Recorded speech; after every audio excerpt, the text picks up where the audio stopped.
الحمد لله نحمده ونستعينه ونستغفره ونؤمن به ونتوكل عليه ونعوذ بالله من شرور أنفسنا ومن سيئات أعمالنا من يهده الله فلا مضل له ومن يضلله فلا هادي له وأشهد أن لا إله إلا الله وحده لا شريك له وأشهد أن سيدنا ونبينا ومولانا محمدا عبده ورسوله صلى الله تعالى عليه وعلى آله وأصحابه وبارك وسلم تسليما كثيرا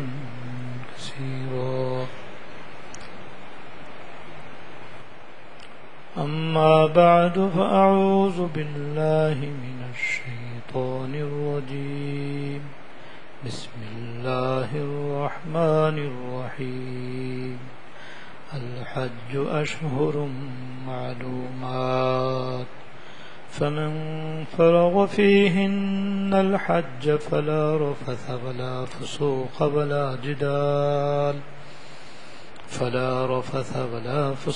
ولا جدال في الحج صدق الله العظيم.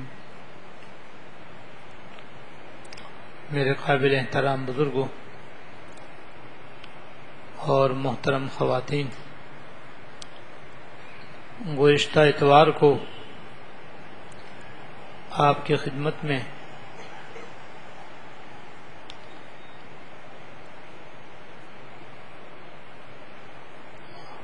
عمرے کا طریقہ اور مکہ مکرمہ کی حاضری اور حج کی تیاری کے متعلق کچھ باتیں بیان کی گئی تھیں.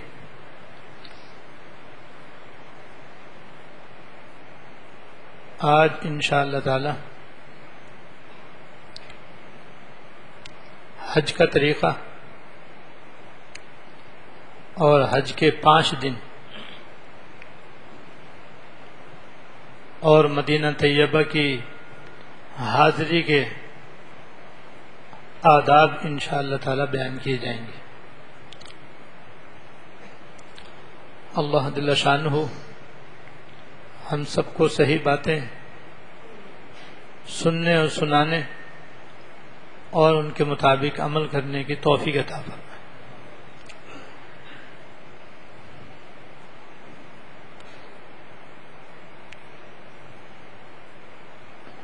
حج کے مہینے تو 3 ہیں: شوال، ذوالقعدہ اور ذی الحجہ کے 10 دن.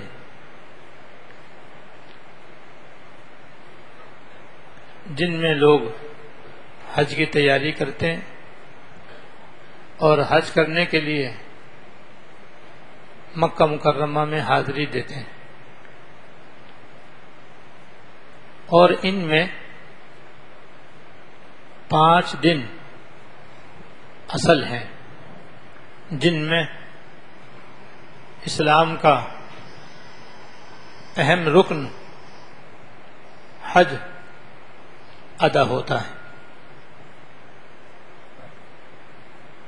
یہ 5 دن سفر حج کا خلاصہ اور لب لباب ہیں. ان 5 دنوں میں حاجی احرام بھی باندھتا ہے، حج کے فرائض بھی ادا کرتا ہے، واجبات بھی ادا کرتا ہے، حتی الامکان سنتیں بھی ادا کر کے اپنے حج کو مکمل کرتا ہے.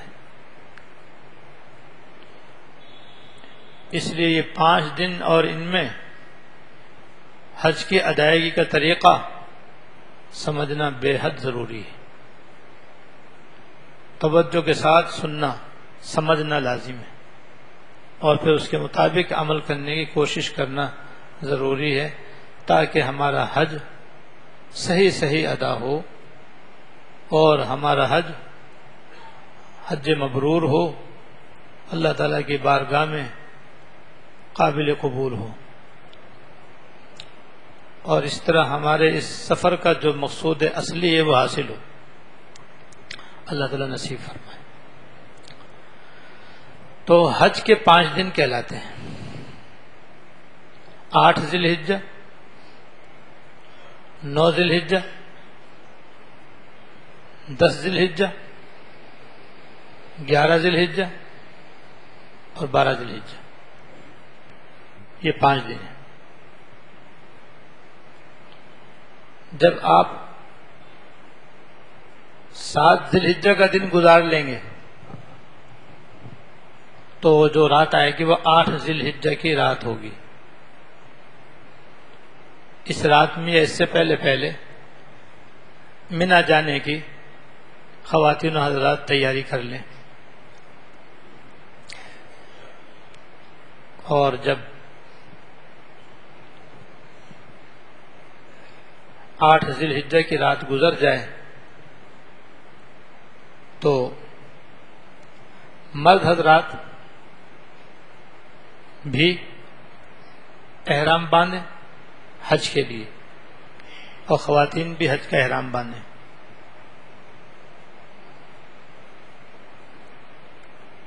اور حج کا احرام باندھنے سے پہلے وہی کام کرنے ہوں گے جو عمرے کا احرام باندھنے سے پہلے بیان کیے گئے ہیں.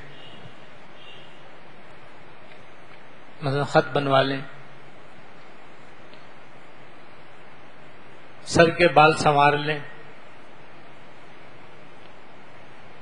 بغلوں کے بال زیر ناف بال صاف کر لیں، ناخن وغیرہ کتر لیں،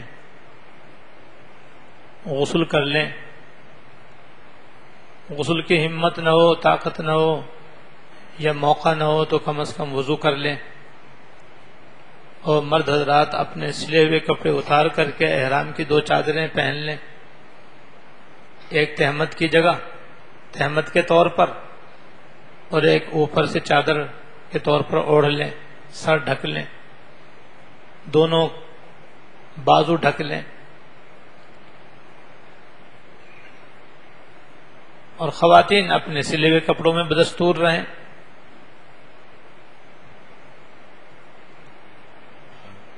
اور مرد حضرات ہوائی چپل یا ایسی چپل پہن لیں جس میں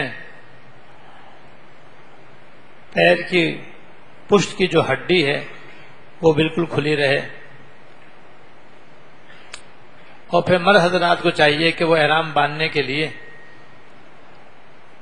حرم شریف میں تشریف لے آئیں، مسجد الحرام میں آ جائیں، اور اسی طرح داخل ہوں جو طریقہ ہے اس میں داخل ہونے کا جو آپ کے سامنے بیان کیا گیا ہے. اور بہتر تو یہ ہے کہ ایک طواف کر لیں، اور اگر وقت نہیں ہے یا ہمت نہیں ہے تو پہلے 2 رکعت تحیۃ المسجد کی پڑھ لیں، پھر 2 رکعت احرام باندھنے کی نیت سے ادا کر لیں. اگر طواف کریں تو طواف کا جو طریقہ ہے اسی طریقے سے طواف مکمل کر کے 2 گانے طواف ادا کرنے کے بعد اور زمزم کا پانی پی کر دعا کر کے پھر 2 رکعت نفل احرام کی نیت سے ادا کریں، جس میں پہلی رکعت میں سورہ فاتحہ کے بعد قل یا الکافرون اور دوسری رکعت میں سورہ فاتحہ قل هو اللہ پڑھیں تو بہتر ہے، ورنہ کوئی سی بھی سورت پڑھ سکتے ہیں.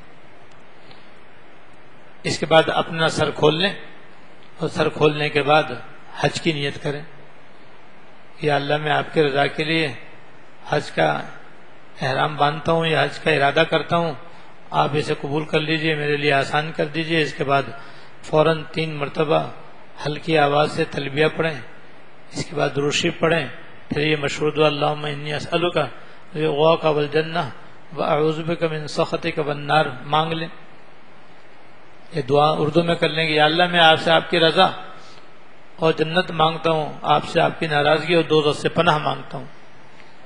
یا اور کوئی دعا آپ کر لیں، آپ کو اختیار ہے.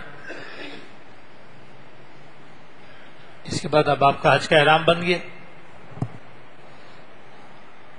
اور خواتین یہی عمل اپنے گھر میں کر لیں.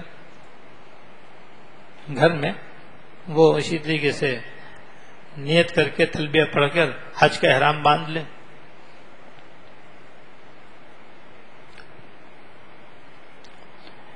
اس کے بعد پھر وہ کتابچہ کھول کر کے خاص طور سے جو حج کے اندر ممنوع باتیں ہیں اور مکروہ باتیں ہیں ان کو پڑھ لیں اور تازہ کر لیں. کیونکہ جس طرح عمرے کے احرام میں ممنوعات کا ارتکاب ناجائز ہے، مکروہات سے بچنا چاہیے، حج کے احرام میں بھی ممنوعات سے بچنا بے حد ضروری ہے، مکروہات سے ہی بچنا چاہیے. اور جائز و مباح باتیں کرنے میں کوئی حرج نہیں. تو حج کے اندر ممنوع باتوں سے بچنے کا بہت زیادہ اہتمام ضروری ہے. وہ سب ضروری باتیں حج و عمرے کی کتاب میں خواتین کے حج میں لکھی ہوئی ہیں، ان کو پڑھ لیں، تازہ کر لیں. پہلے بھی پڑھ سکتے ہیں، اس وقت بھی پڑھ سکتے ہیں، لیکن ان کو یاد رکھیں، ان پر خاص طور سے خیال رکھیں کہ وہ احرام کی حالت میں ان کا ارتکاب نہ ہونے پائے. کیونکہ ان کے ارتکاب سے بعض مرتبہ دم بھی واجب ہو جاتا ہے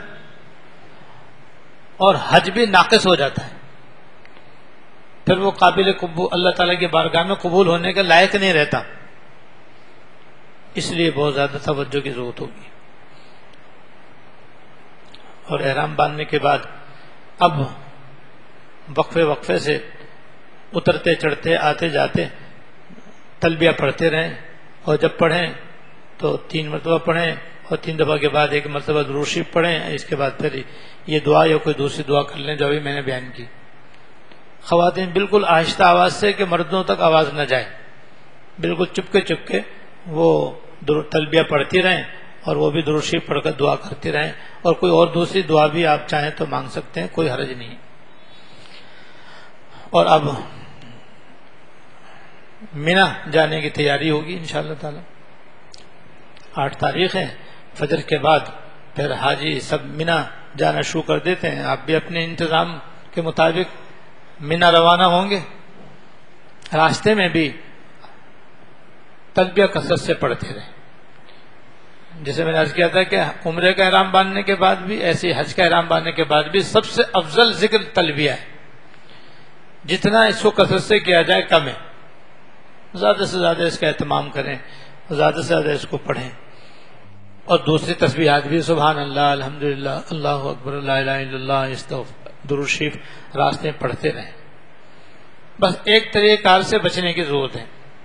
آپ نے دیکھا ہوگا یا سنا ہوگا کہ جب مینا روانہ ہوتے ہیں یا مینا سے عرفات روانہ ہوتے ہیں تو بسوں کے اندر عام طور پر یہ دیکھا جاتا ہے کہ کوئی ایک شخص بلند آواز سے تلبیہ پڑھتا ہے اور اس کے جواب میں سب ایک ساتھ بلند آواز سے تلبیہ پڑھتے ہیں. اگر کبھی کبھار سکھانے کی غرض سے اگر کوئی اس طرح تلبیہ کہلوا دے تو کوئی مذائقہ نہیں ہے، لیکن تلبیہ پڑھنے کا یہ طریقہ نہیں ہے. اسی کو طریقہ سمجھنا اور یہ سمجھنا کہ بس یہی ایک طریقہ ہے لہذا اس کے مطابق ہی تلبیہ پڑھنا ورنہ کسی کو تلبیہ نہیں پڑھنا، یہ بات درست نہیں. اس سے بچنا چاہیے. یہ تو سکھانے کے لیے کبھی کبھار کوئی کر لے تو کر سکتا ہے، ورنہ اصل طریقہ یہ نہیں ہے. بلکہ بس میں بیٹھنے والے، پیدل چلنے والے، ویگن میں بیٹھ سب اب انفرادی طور پر تلبیہ پڑھیں. اپنی توجہ اللہ تعالیٰ کی طرف رکھیں اور زبان اور دل سے تلبیہ ادا کریں اور ہلکی آواز سے ادا کریں. اس میں تو بڑی آواز بلند ہوتی ہے، زور شور سے وہ آواز سنائی دیتی، تو یہ اس سے بچنا چاہیے. اور اس طرح سے پھر آپ ظہر سے پہلے انشاءاللہ تعالی مینا پہنچ جائیں گے. اب یہ مینا میں پہنچ کر کے آپ کو 5 نمازیں وہاں ادا کرنی ہیں جو کہ مسنون ہیں. ایک ظہر، عصر، مغرب، عشاء، فجر. اور یہ نمازیں جو وہاں پر مقیم ہو وہ 4 رکعت والی نمازیں 2 پڑھے گا، ظہر کی 2، عصر کی 2، عشاء کی 2، اور جو مقیم ہوگا وہ 4 پڑھے گا۔ اور ظہر کی نماز اپنے وقت پر ادا کرنی چاہیے، اور عصر کی نماز حنفیوں کو اپنے وقت کے مطابق پڑھنی چاہیے۔ ان دونوں نمازوں کو اپنے اپنے وقت میں پڑھنا چاہیے۔ مکہ مکرمہ میں تو مجبوری ہوتی ہے کہ وہاں اگر ہم حرم شریف میں جا کر کے ان کے وقت کے مطابق نماز نہ پڑھیں تو ہماری جماعت ہی نکل جائے گی، تو اس لیے وہاں تو گنجائش ہے۔ لیکن مینا کے اندر تو کوئی مجبوری نہیں ہے، اب وہاں پر اپنی اپنی جماعتیں ہوتی ہیں، لہذا ایسی صورت میں اپنی جماعت کرنی ہو تو ظہر کی ظہر کے وقت میں اور عصر کی عصر کے وقت میں ادا کریں، یعنی غروب سے کوئی 1.25 گھنٹہ پہلے، 1.5 گھنٹہ پہلے آپ عصر کی نماز پڑھیں۔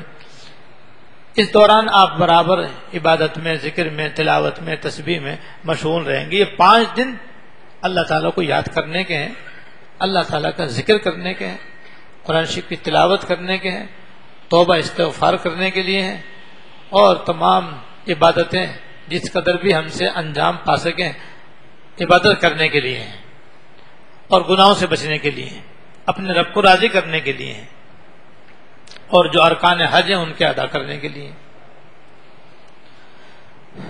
اس طرح سے جب مینا میں 9 تاریخ ہو جائے گی تو اب سب حاجی مینا سے عرفات روانہ ہوں گے۔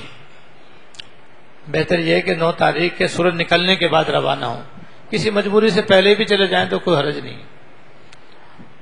اور اب مینا سے عرفات جاتے ہوئے بھی راستے میں برابر تلبیہ پڑھتے رہیں، اور کثرت سے تلبیہ پڑھتے رہیں، اور زوال سے پہلے یا زوال کے بعد جب میدان عرفات میں پہنچ جائیں تو وہاں جا کر کے اپنی ضروریات سے فارغ ہو جائیں، استنجا وغیرہ کرنا ہو وہ کر لیں، بہتر یہ ہے کہ غسل کر لیں، اور وہاں پہ غسل کا بھی الحمدللہ جگہ جگہ انتظام ہوتا ہے اور کوئی خاص دشواری پیش نہیں آتی، لیکن غسل نہ کرے تو وضو کر لیں، اور کوشش کریں کہ زوال سے پہلے اگر پہنچ جائیں تو پہلے ہی کھانا وغیرہ کھا کے فارغ ہو جائیں، کچھ دیر آرام کرنا چاہیں تو وہ بھی آرام بھی کر لیں، کیونکہ وقوف عرفہ جو حج کا رکن اعظم ہے یہ شروع ہوگا زوال کے بعد، 9 تاریخ کے زوال کے بعد یہ شروع ہوگا، اور پھر مغرب تک سب لوگ میدان عرفات میں رہیں گے۔ تو زوال کے بعد سے لے کر سورج ڈوبنے تک کا جو یہ وقت ہے نہایت قیمتی وقت ہے، اس میں حج کا سب سے بڑا فرض وقوف عرفہ ادا ہوتا ہے، جس کے بڑے فضائل ہیں، بڑے فوائد ہیں، جو میرے کتاب سے دعائے عرفات کے اندر لکھے ہوئے ہیں، ان کو وہاں جا کے بھی پڑھ سکتے ہیں، پہلے ہی پڑھ لیجئے گا، اس وقت بھی پڑھ لیجئے گا انشاءاللہ تعالی۔ تو یہ لمحہ، اس کا ایک لمحہ بڑا قیمتی ہے، یہ سارا وقت اللہ تعالیٰ کی طرف متوجہ رہنے میں اور ذکر کرنے میں، تلاوت کرنے میں، دعائیں مانگنے میں، توبہ استغفار کرنے میں، تلبیہ پڑھنے میں، اور اللہ تعالیٰ سے دنیا اور آخرت کی حاجتیں مانگنے کے لیے ہے۔ یہ سارا وقت اسی میں گزارنا ہے، نہ کسی سے لڑنا ہے، نہ کسی سے جھگڑنا ہے، نہ کسی سے باتیں کرنی ہے، نہ فضول وقت ضائع کرنا ہے، نہ کسی سے بحث و مباحثہ کرنا ہے، بس ہر حاجی مرد عورت کی اس وقت لو اللہ تعالیٰ سے لگی ہوئی ہونی چاہیے۔ اس لیے زوال سے پہلے کوئی پہنچ جائے تو زوال سے پہلے سب کاموں سے فارغ ہو جائے، اور جو ہی زوال ہو اس کو چاہیے کہ بس اذان ہو، اذان دی جائے، اور اذان دینے کے بعد ظہر کی نماز ادا کر لیں۔ یہاں بھی ظہر کو ظہر کے وقت میں، عصر کو عصر کے وقت میں پڑھنا ہوگا، کیونکہ خیموں کے اندر سب اپنی اپنی نمازیں پڑھتے ہیں، تو ان دونوں نمازوں کو جمع کرنے کی جو شرائط ہیں وہ خیموں کے اندر نہیں پائی جاتی، اس لیے یہاں پر سب الگ الگ اپنی اپنی جماعتوں سے نماز پڑھیں گے، لہذا وہاں پر اسی طریقے سے نمازیں ادا کریں گے۔ ایک بات بیان کرنے سے رہ گئی کہ مینا کے اندر 9 تاریخ کو جو فجر کی نماز آپ پڑھیں گے تو وہیں سے تکبیر تشریق شروع کر دیں گے۔ تکبیر تشریق یہاں بھی وہاں بھی ہر سال 9 ذی الحجہ کی فجر سے ہر فرض نماز کے بعد ہر مرد عورت کے لیے تکبیر تشریق 1 مرتبہ کہنا واجب ہوتی ہے۔ تو یہاں بھی آپ دیکھتے ہیں کہ 9 تاریخ سے لے کر 13 تاریخ کی عصر تک ہر مسجد میں ہر فرض نماز کے بعد تکبیر تشریق 1 مرتبہ پڑھی جاتی ہے، یہی تکبیر تشریق وہاں بھی ہے. لہذا مینا میں جب 9 تاریخ کی فجر کی نماز ادا کریں گے تو وہاں پر بھی سلام پھیرتے سب سے پہلے تکبیر تشریق کہیں گے، پھر اس کے بعد پھر تلبیہ کہیں گے، اس کے بعد پھر تسبیحات پڑھ کے دعا کریں گے. اسی طرح عرفات میں جانے کے بعد اب ظہر کی نماز وہاں پر آئے گی، عصر کی نماز آئے گی. تو ان دونوں نمازوں میں بھی فرض نماز کے بعد تکبیر تشریق پڑھی جائے گی اور تلبیہ پڑھا جائے گا. تو ہی اذان دے کر ظہر کی نماز پڑھ لیں، سنتیں وغیرہ پڑھ کے فارغ ہو جائیں. اس کے بعد اب وقوف شروع کریں. ویسے بذات خود وقوف تو بس میدان عرفات میں ایک لمحہ ٹھہرنے سے ادا ہو جاتا ہے، لیکن ایک اس کا مستحب طریقہ ہے جو کتاب میں لکھا گیا، اسے خلاصہ میں عرض کر رہا ہوں کہ ظہر کی نماز سے فارغ ہونے کے بعد قبلے کی طرف ہو جائیں اور کھڑے ہو کر وقوف کرنا افضل ہے. بیٹھ کر بھی جائز ہے، لیٹ کر بھی جائز ہے. تو جو نہ بیٹھ سکے نہ کھڑا ہو سکے تو وہ لیٹ جائے، اور جو بیٹھ سکے کھڑا نہ ہو سکے وہ بیٹھ جائے، اور جو کھڑا ہو سکتا ہو تو بہتر ہے کہ جتنی دیر وہ کھڑا ہو سکتا ہو کھڑا ہو جائے، اور جب تھک جائے تو وہی بیٹھ جائے. لیکن بہتر یہ کہ قبلہ رخ کھڑے ہو جائیں اور ہاتھ یوں کریں، اور یوں کر کے پہلے اللہ تعالیٰ کی حمد کریں اور الحمدللہ الحمدللہ الحمدللہ سبحان اللہ اللہ اکبر لا الہ الا اللہ وحدہ لا شریک لہ لہ الملک و لہ الحمد وہو علی کل شیء قدیر. پھر تلبیہ پڑھیں، پھر درود شریف پڑھیں، پھر دعا کریں اور پھر نیت کریں کہ اللہ میں آپ کی رضا کے لیے وقوف عرفہ کرتا ہوں، آپ اسے قبول کر لیجئے، میرے لیے آسان کر دیجئے. اور اس کے بعد پھر برابر تلبیہ پڑھتے رہیں. اللہ تعالیٰ سے اپنے گناہوں کی معافی مانگیں. استغفر اللہ رب الذی لا الہ الا هو الحی القیوم واتوب الیہ 11 دفعہ پڑھ لیں اور دل سے پڑھیں اور اس نیت سے پڑھیں کہ میں اپنے زندگی کے سارے گناہوں کے اللہ تعالیٰ سے معافی مانگ رہا ہوں، اگلے بھی، پچھلے بھی، چھوٹے بھی، بڑے بھی، جان کر کیے ہوئے، بھول کر کیے ہوئے، علانیہ کیے ہوئے، چھپ کر کیے ہوئے، جتنے بھی قسم کے یا اللہ مجھ سے گناہ ہو گئے سب اپنے رحمت سے معاف فرما دیجیے. اس کے بعد پھر 100 مرتبہ نماز والا درود شریف پڑھ لیں، 100 مرتبہ لا الہ الا اللہ وحدہ لا شریک لہ لہ الملک و لہ الحمد وہو علی کل شیء قدیر پڑھ لیں. درمیان میں تلبیہ پڑھتے رہیں. پھر 100 مرتبہ سورہ اخلاص پڑھ لیں. 100 مرتبہ سورہ اخلاص کے بعد پھر تلبیہ پڑھ لیں. تلبیہ پڑھنے کے بعد پھر دعائیں شروع کر دیں. یہ جو رسالہ آپ کو دیا گیا دعا عرفات، اس کے اندر میدان عرفات میں جو وقوف عرفہ کیا جائے گا اس کے فضائل اور آداب، اور ساتھ ہی وہ اعمال جو اس میدان میں کرنے چاہیے جن کا بڑا ثواب ہے وہ، اور پھر دعائیں اس کے اندر لکھی گئی ہیں. وہ دعائیں آپ کتاب ہاتھ میں لے لیں، خواتین بھی اپنے ہاتھ میں لے لیں، مرد حضرات بھی اپنے ہاتھ میں لے لیں. اس میں جو دعائیں لکھی ہوئی ہیں وہ سب مانگتے رہیں اللہ تعالیٰ سے. تو اس میں اتنا الحمدللہ مواد جمع ہو گیا ہے کہ زوال سے لے کر غروب آفتاب تک الحمدللہ یہ کافی ہو جاتا ہے. یہ پورا وقت بھی آرام سے مشغول گزر جاتا ہے اور دعا بھی مانگنے کا خوب موقع مل جاتا ہے اور مغرب کا وقت بھی قریب آ جاتا ہے. ورنہ عام طور پر تو بس آدمی 2-4 نفل پڑھ کے اور 2-4 دعائیں پڑھ کے سوچتا اب میں کیا کروں. اس لیے کہ نہ ہمیں اتنا مانگنا آتا ہے، نہ عبادت کا اتنا شوق و ذوق ہے کہ اپنے آپ کو برابر مشغول رکھیں. اس کا بہترین حل یہی ہے کہ اس کتاب ہی کے مطابق وقت کو گزار لیں. تو یہ کتاب اتنی ہے اور ایسی ہے کہ انشاءاللہ تعالی غروب تک کے لیے آپ کے واسطے کافی شافی ہے. اس میں دعائیں بھی ہیں، اس میں فضائل بھی ہیں، اس میں تسبیحات بھی ہیں، اور اس میں تلبیہ کی تلقین بھی ہے. ہر چیز اس میں الحمدللہ موجود ہے. اس طرح سے غروب تک اپنے آپ کو مشغول رکھیں. عصر کے بعد عصر کی نماز پڑھیں، عصر کے بعد وہی تکبیر تشریق پڑھیں، تلبیہ پڑھیں، اور اس کے بعد پھر عصر سے مغرب تک بطور خاص دعا میں مشغول رہیں. اور وقوف کے اندر ایک ادب یہ بھی ہے کہ کھلے میدان میں کھڑے ہوں. تو ظہر سے عصر تک تو ذرا گرمی ہوگی تو خیمے کے اندر رہیں، اور عصر کے بعد مغرب تک پھر موسم بہت ہی سہانا ہو جاتا ہے اور ہوا بھی ٹھنڈی ہو جاتی ہے. تو پھر کھلے میدان میں اگر موقع مل جائے تو وہاں بھی کھڑے ہو سکتے ہیں، نہ کھڑے ہو سکتے بیٹھ جائیں. لیکن یہ وقت دعا میں گزاریں، اللہ تعالیٰ کی طرف متوجہ ہونے میں گزاریں. اللہ جل شانہ کی رحمتوں کی بارش ہو رہی ہے، اور یہ اتنا قیمتی وقت ہے کہ زندگی میں اس سے زیادہ قیمتی وقت پھر نہ ملے گا، اور معلوم نہیں دوبارہ پھر اس مقدس جگہ پر آنا نصیب ہوگا یعنی کچھ پتہ نہیں. اس لیے اس وقت کی بہت ہی قدر کرنی چاہیے. اور غروب تک میدان عرفات میں رہنا واجب ہے. اس سے پہلے میدان عرفات سے نکلنا جائز نہیں ہے. اگر کوئی میدان عرفات کی حدود سے باہر مغرب ہونے سے پہلے پہلے نکل گیا اور واپس نہیں آیا تو اس کے بعد دم واجب ہو جائے گا. یہ اس لیے عرض کر رہا ہوں کہ بعض لوگ مزدلفہ جلدی جانے کی وجہ سے عصر کے بعد ہی میدان عرفات سے روانہ ہو جاتے ہیں تاکہ وہ جلد سے جلد میدان مزدلفہ میں پہنچ جائیں. تو بھئی وہ واجب چھوڑ کے جانا کوئی عقل مندی کی بات نہیں ہے. اللہ کی عبادت کرنے کے لیے آئے ہیں, حج ادا کرنے کے لیے آئے ہیں, اس کے سارے فرائض واجبات کو ادا کرنا ضروری ہے. بلا وجہ محض ذرا سی سہولت کے لیے اور ذرا سی آسانی کے لیے واجب کو چھوڑ دینا کوئی سمجھداری کی بات نہیں ہے, اور مغرب تک رہنا کوئی مشکل کام بھی نہیں ہے.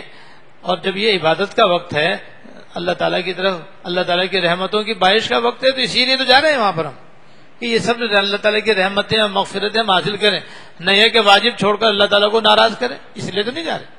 اس لیے مغرب تک وہیں رہنا چاہیے. جب سورج ڈوب جائے اور مغرب کا وقت ہو جائے تو پھر بلا شبہ آپ سے مزدلفے کی طرف روانہ ہو جائیں. اب جب مغرب کا وقت ہو جائے گا تو یہاں مغرب کی نماز نہیں پڑھیں گے, بغیر مغرب کی نماز پڑھے یہاں سے مزدلفہ کی طرف روانہ ہو جائیں گے. اور مزدلفہ جب جائیں تو ہر حاجی کی اپنی ذمہ داری ہے کہ وہ یہ اطمینان کر لے کہ مزدلفہ کی حدود میں وہ آ گیا ہے یا نہیں. اور سعودی حکومت نے ماشاءاللہ جگہ جگہ بڑے بڑے بورڈ لگائے ہوئے ہیں جن پر لکھا ہوتا ہے کہ یہاں سے مزدلفہ کی, یہاں سے عرفات کی حدود شروع ہو رہی ہیں, یہاں پر ختم ہو رہی ہیں, یہاں سے مزدلفہ کی حدود شروع ہو رہی ہیں, یہاں پر ختم ہو رہی ہیں. عربی میں بھی لکھا ہوا ہے, انگلش میں بھی لکھا ہوا ہے, اردو میں بھی لکھا ہوا ہے. تو جتنے بورڈ ہیں ان پر نظر رکھیں. یہ میں اس لیے عرض کر رہا ہوں کہ ہر سال بہت سے حاجی ایسے ہوتے ہیں کہ وہ مزدلفہ کے اندر پہنچتے نہیں ہیں. بعض تو ٹریفک کے جام ہونے کی وجہ سے رہ جاتے ہیں, وہ تو ان کی مجبوری ہے. اس کا بھی حل یہ ہے کہ اگر بس وہاں پہنچنا مشکل, بس کا آگے چلنا مشکل ہو تو پیدل چلنے کی طاقت ہو تو پیدل ہی چل دینا چاہیے اور پیدل چل کے مزدلفے کی حدود میں پہنچ جانا چاہیے. اور جو بیچارے معذور ہیں تو بھئی وہ تو معذور ہیں. اور بعض جو ہیں وہ بس وہ اس بات کا اطمینان نہیں کرتے کہ ہم مزدلفے کی حدود میں چلے گئے, بس کسی نے کہہ دیا, بس والے نے کہہ دیا, ڈرائیور نے کہہ دیا بس مزدلفہ آ گیا, حالانکہ نہیں آیا. وہ اسی کی بات پر اطمینان کر کے بس وہ وہیں رات گزار دیتے ہیں. سویرے پتہ چلتا ہے کہ ارے ہم تو مزدلفہ سے باہر تھے, جس کے نتیجے میں ان کا وقوف مزدلفہ رہ جاتا ہے. مزدلفے کی رات عبادت میں گزارنا اور مزدلفے میں گزارنا یہ تو سنت ہے, لیکن فجر کے بعد ایک لمحہ مزدلفے کے اندر گزارنا واجب ہے. بلا عذر معتبر اگر کوئی یہ واجب ترک کر دے گا تو اس کے بعد دم واجب ہو جائے گا. اس لیے اس بات کا بہت خیال رکھیں کہ جب آپ عرفات سے روانہ ہوں تو مزدلفے کی حدود میں اپنی آمد کو یقینی بنائیں. اچھی طرح پوچھ کر کے, دیکھ بھال کر, پڑھ کر اطمینان کر لیں کہ آپ مزدلفے کی حدود میں پہنچ گئے نہیں پہنچ گئے. جب آپ مزدلفے کی حدود میں پہنچ جائیں تو وہاں پہنچ کر کے وضو وغیرہ کر کے سب سے پہلے اذان دیں اور پھر اقامت کہہ کر پہلے مغرب کی نماز ادا کریں.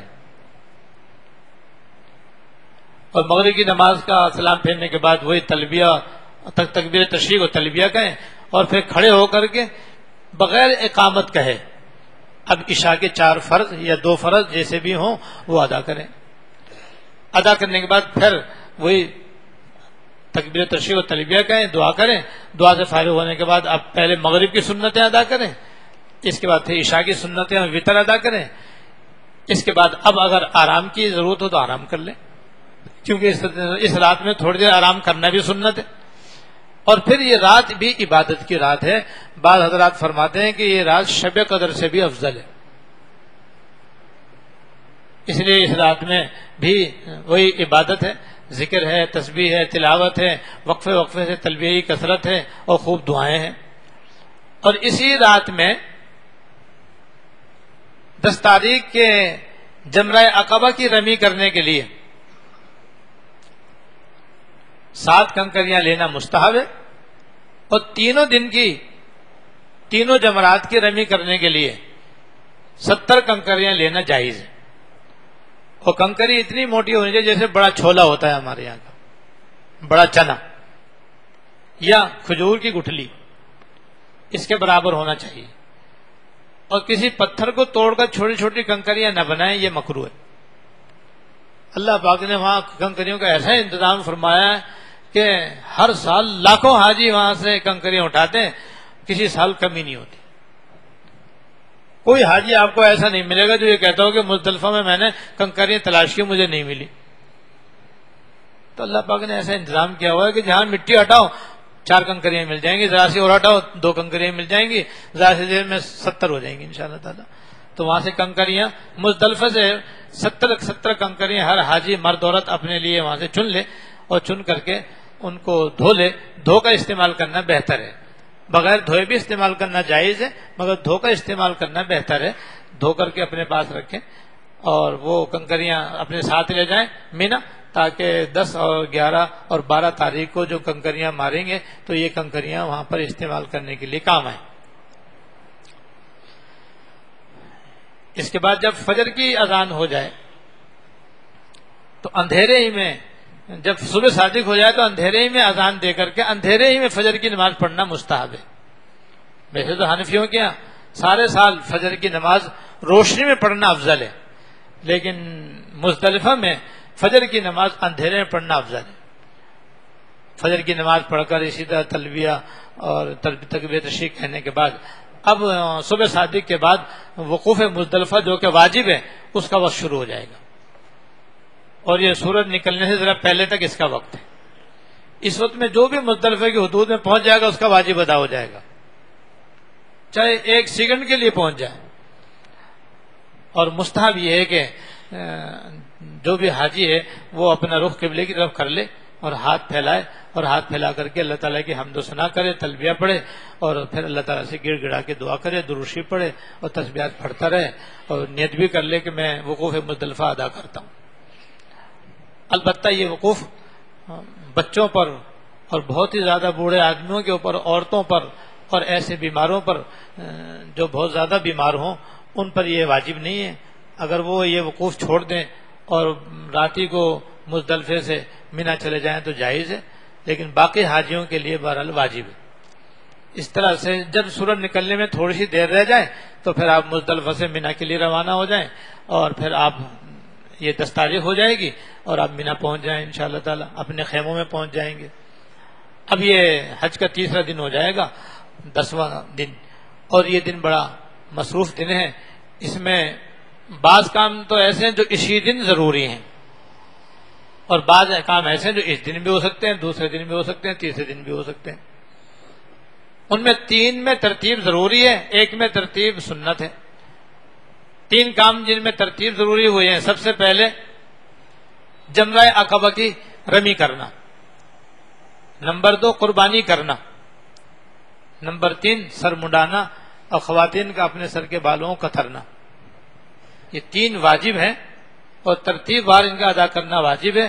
بلا عذر معتبر ان کو خلاف ترتیب ادا کرنا جائز نہیں ہے، ورنہ دم واجب ہو سکتا ہے. لیکن جمرہ عقبہ کی رمی تو اسی دن ضروری ہے. قربانی آج ہی ضروری نہیں ہے، کیونکہ سب کو معلوم ہے قربانی کے 3 دن ہیں، 10 11 12 3 دن ہے قربانی کے. اور اسی طرح سر منڈانا قربانی کے بعد ہی ہوگا، اس سے پہلے نہیں ہوگا. اگر کسی نے 11 تاریخ کو قربانی کی تو اب اس کا سر منڈے گا، اور خاتون ہے تو اس کے بال کترے جائیں گے. تیسرے دن قربانی کی تو تیسرے دن سر منڈایا جائے گا، اور یہ ہوگا. تو اس لیے پہلے دن صرف جمرہ عقبہ کی رمی ضروری ہے. لہذا مینا پہنچ کر کے جب سہولت ہو، پہلے تو عام طور پر رات میں بہت زیادہ سہولت ہوتی تھی.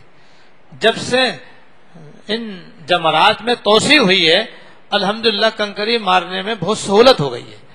اور پہلے جو دوپہر میں بہت بڑا مسئلہ ہوتا تھا کنکری مارنے کا، اور وہ آسان نہیں ہوتا تھا بلکہ جان لیوا ہوتا تھا، وہ الحمدللہ اب جان لیوا نہیں رہا بلکہ راحت بخش ہو گیا. اب دوپہر میں بھی کوئی مسئلہ نہیں ہوتا اور شام میں بھی کوئی مسئلہ نہیں ہوتا. تو بہتر ہے کہ شام سے پہلے کنکری مار لیں. لیکن اگر خدا نخواستہ یا اتفاقی طور پر رش ہو تو پھر بعد میں بھی کر سکتے ہیں. اس کا وقت بہت لمبا ہے. 10 تاریخ کی صبح صادق سے رات گزار کر کے بھی صبح صادق تک اس کا وقت ہے. رات میں بھی کنکری بآسانی ماری جا سکتی ہے اور بڑی سہولت سے ماری. خواتین کے لیے تو رات میں افضل ہے, مردوں کے لیے دن میں افضل ہے. لہذا اپنی اپنی سہولت سے بہرحال کنکری مارے. کنکری مارنے کا طریقہ یہ ہے کہ 7 کنکریوں کے بجائے اپنے ساتھ 10 کنکریاں لے جائیں, تاکہ اگر کوئی کنکری ادھر ادھر گر جائے تو وقت پر پھر تلاش کرنا کی پریشانی نہ ہو. اور جو سب سے جمرہ عقبہ سب سے بڑا جمرہ کہلاتا ہے, جس کو اردو میں بڑا شیطان کہتے ہیں, عربی میں اس کا نام جمرہ عقبہ ہے. وہاں جائیں اور وہاں پر ایک ایسی سی دیوار بنی ہوئی ہے بہت بڑی ساری, اور اس کے ارد گرد کشتی نما دیوار ہے تاکہ کوئی کنکری مارے تو لڑک کر اندر چلی جائے. اندر وہ چھوٹا جو پرانا جمرہ آپ نے فوٹو میں دیکھا ہوگا یا حاجیوں نے دیکھا ہوگا, ایک ستون ہوتا تھا اور اس کے ارد گرد گول گھیرا ہوتا تھا, وہ اب بھی موجود ہے, وہ نیچے موجود ہے. لہذا مناسب یہ معلوم ہوتا ہے کہ بیچ میں جا کر کے آپ کھڑے ہوں, اس دیوار کے بیچ میں, اور پھر آپ اس حلقے میں جو اس کے ارد گرد کنکری ڈال دیں. بسم اللہ اللہ اکبر کہہ کے کنکری مار دیں. ہر دفعہ کنکری اس طریقے سے بسم اللہ اللہ اکبر, بسم اللہ اللہ اکبر, بسم اللہ اللہ اکبر کہہ کے آپ کنکری ماریں. اور وہ دعا جو کتاب میں لکھی ہے اگر یاد ہو یا کتاب میں دیکھ کر پڑھ لیں تو بہتر ہے کہ بسم اللہ اکبر رغمن للشیطان ورزن للرحمن.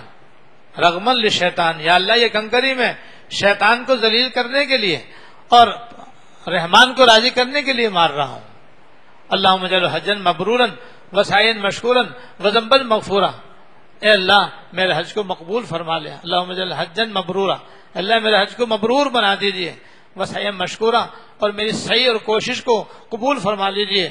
وذنبا مغفورا, اور میرے گناہ کی مغفرت فرما دیجئے. یہ دعا کتاب میں بھی لکھی ہوئی ہے, پڑھنا چاہیں تو پڑھ لیں, ورنہ خالی بسم اللہ اللہ اکبر پڑھنا بھی کافی ہے. اس طرح سے یہ 7 کنکریاں آپ اس کو مار دیں. اس کے بعد پھر دعا نہیں ہے. آج کے دن کنکریاں مارنے کے بعد دعا نہیں کرنی, بلکہ یہیں سے واپس اپنے قیام گاہ پر آ جانا ہے اور آ کر کے پھر شام تک یاد الہی میں مشغول ہونا ہے. اور اگر آپ چاہیں تو اپنی قربانی کر لیں.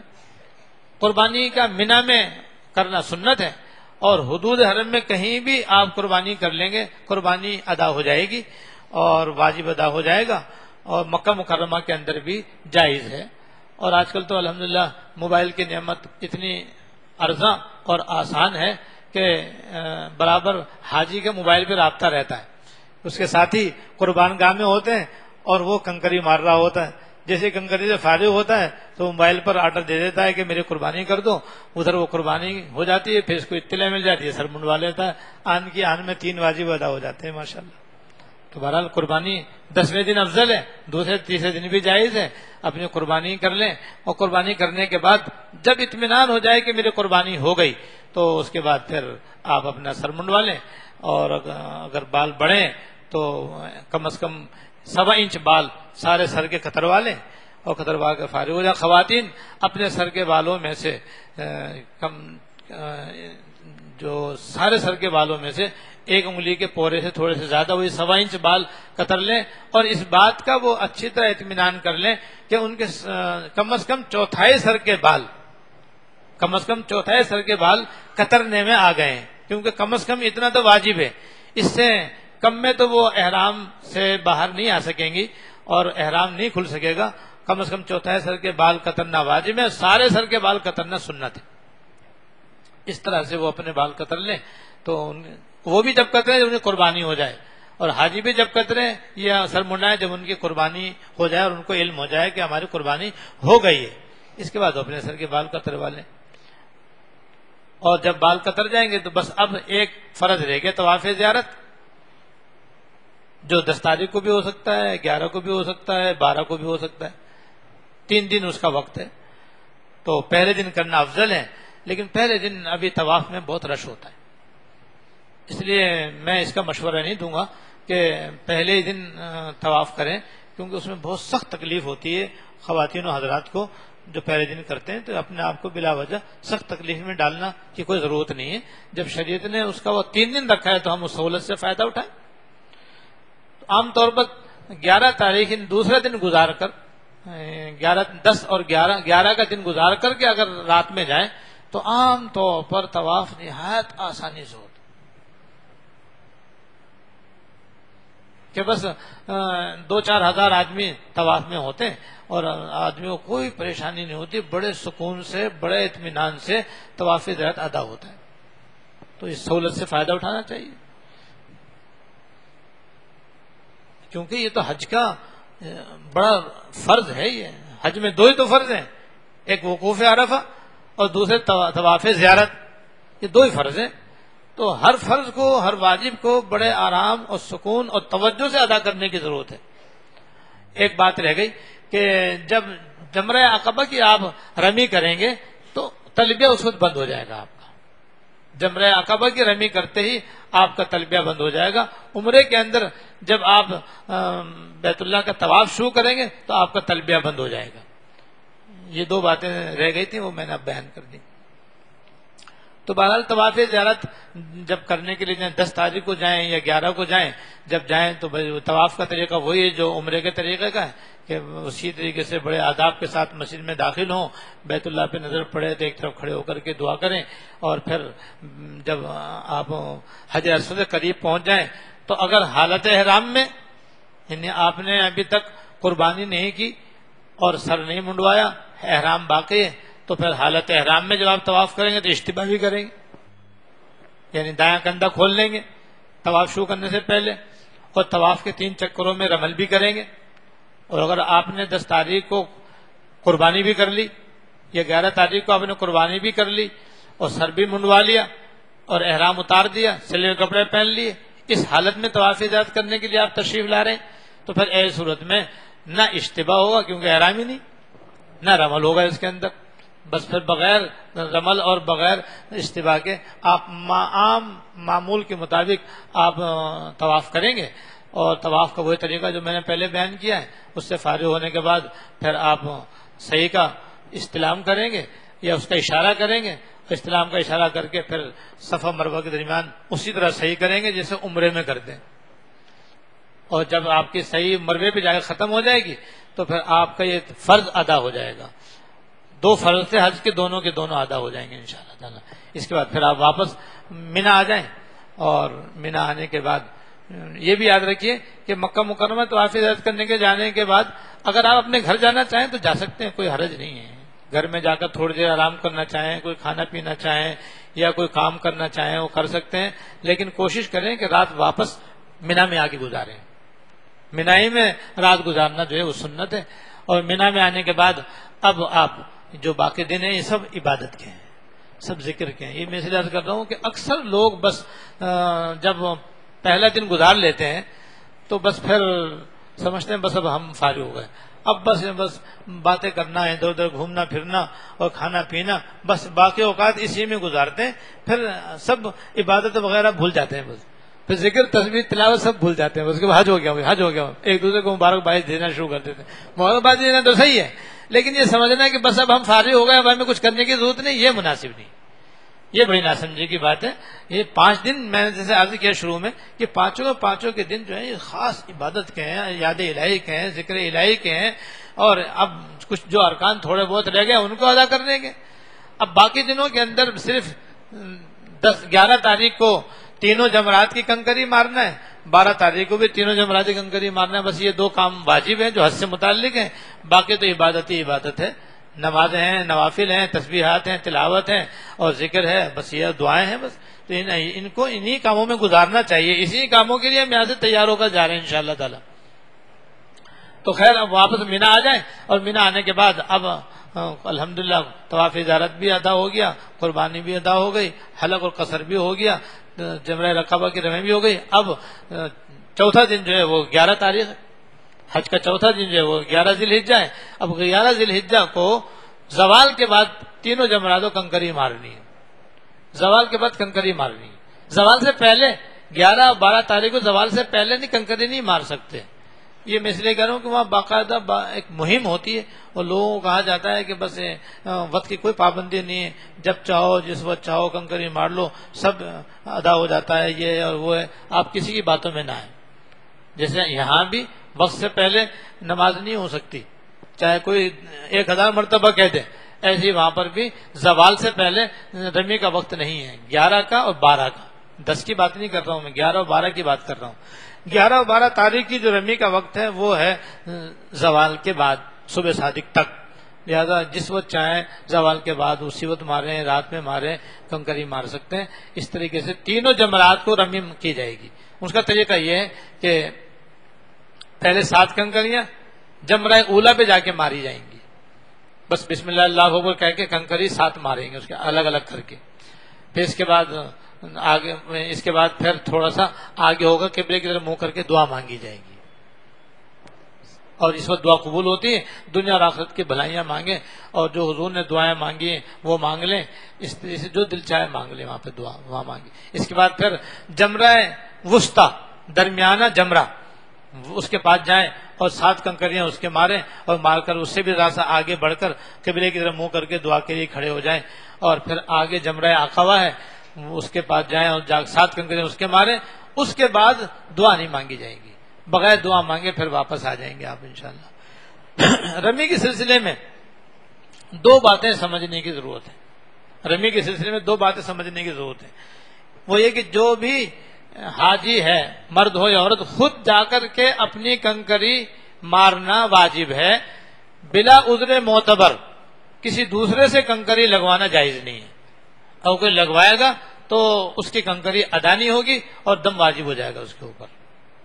ہاں جو معذور ہو، بیمار ہو، عذر شرعی اس کو لائق ہو، اور وہ یہ کہ کوئی اتنا بیمار ہو کہ کھڑے ہو کے نماز پڑھنے پہ قادر نہیں، بیٹھ کے نماز پڑھتا ہے یا لیٹ کے نماز پڑھ رہا ہے، کھڑے ہو کر نماز پڑھنے کی اس میں طاقت نہیں ہے، اس قدر بیمار ہے وہ، تو بلا شبہ وہ معذور ہے۔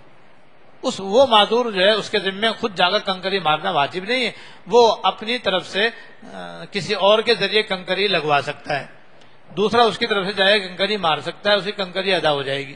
ایک بات تو یہ ضروری ہے، لہذا خواتین بھی جو بیمار نہ ہو اور معذور نہ ہو، ان کو خود جا کر کنکری مارنا چاہیے، اکثر عورتوں کی طرف سے، اور غیر معذور لوگوں کی طرف سے، ذرا سا کوئی کمزور ہے، ذرا سا کوئی بوڑھا ہے، ذرا سا وہ چلنے پھرنے میں تکلیف ہے لیکن جا سکتا ہے، اس کی طرف سے بھی بھائی آپ رہیں تو ہم خود ہی آپ کی طرف سے کنکری مار دیں گے، بہت ہوتا ہے وہاں پہ کثرت سے۔ تو بھائی اس غلطی سے پرہیز کریں، اس غلطی میں مبتلا نہ ہو، اپنا واجب خود جا کر کے ادا کریں، اور جو معذور ہو اس کی طرف سے یہ بات سمجھنے کی۔ دوسری بات کہ جو معذور ہو اور بلا شبہ اس کو دوسرے کے ذریعے اپنی کنکری لگوانا جائز ہو، تو اس کی طرف سے حکم آنا ضروری ہے، یعنی جو معذور ہو وہ کسی دوسرے سے کہے کہ تم میری طرف سے جاؤ اور میری کنکری مار کے آؤ، اپنی بھی مار دینا، میری بھی کنکری مار دینا، اس کا حکم دینا بھی ضروری ہے۔ اگر اس نے کوئی حکم نہیں دیا، مثلا بیمار آدمی ہے، کوئی معذور آدمی ہے اور وہ کنکری مارنے کے لیے جا نہیں سکتا، اب نہ اس نے کسی سے کہا، اس کے ساتھی نے سوچا کہ بھئی ہم جا رہے ہیں، لا ہم بھی اس کی بھی مار لیتے ہیں، یا کسی اور طریقے سے وہ جمرے پہنچے اپنی کنکری مارنے کی یاد ہے، ارے بھئی وہ فلاں ہمارے ساتھی تو بیمار ہے، لا اس کی بھی ہم مار دیتے ہیں تاکہ اس کو بیچارے کو آنے کی زحمت نہ ہو۔ اب مریض نے نہیں کہا میری طرف سے کنکری مار دینا، اس نے نہیں، تو اس طرح سے کوئی اس کے حکم کے بغیر اگر کنکری مارے گا تو اس کی کنکری ادا نہیں ہوگی۔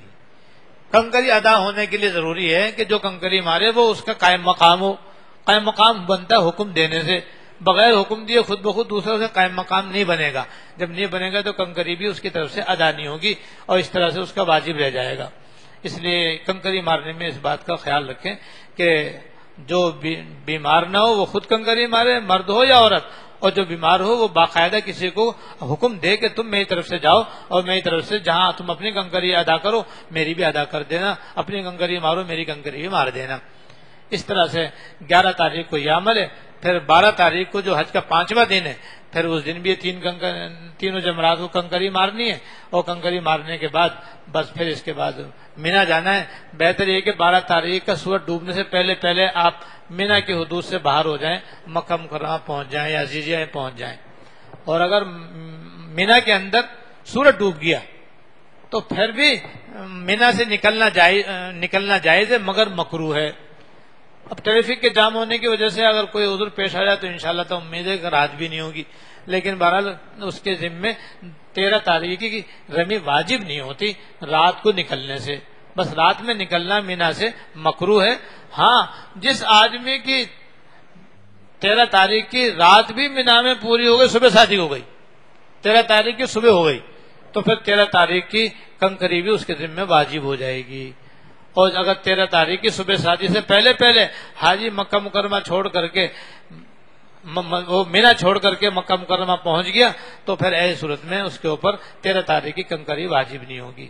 اس کے بعد اب مکہ مکرمہ میں آنے کے بعد پھر آپ رہیں اور جتنے دن بھی رہنے اس کی قدر کریں، اس لیے کہ مکہ مکرمہ میں ہر نیکی 1 لاکھ کے برابر ہے اور اس کا بڑا اجر ہے، اس کا بڑا ثواب ہے، جیسا کہ پہلے بیان ہو چکا ہے۔ جتنا وقت بھی ہو بس وہ اللہ تعالیٰ کی یاد میں، حرم شریف میں نمازیں باجماعت ادا کرنے میں، تلاوت کرنے میں، تسبیحات پڑھنے میں گزاریں۔ اس کے بعد پھر حاجی کو عام طور پر مدینہ منورہ کی سعادت نصیب ہوتی ہے۔ اللہ تعالیٰ ہم سب کو بار بار نصیب فرمائے۔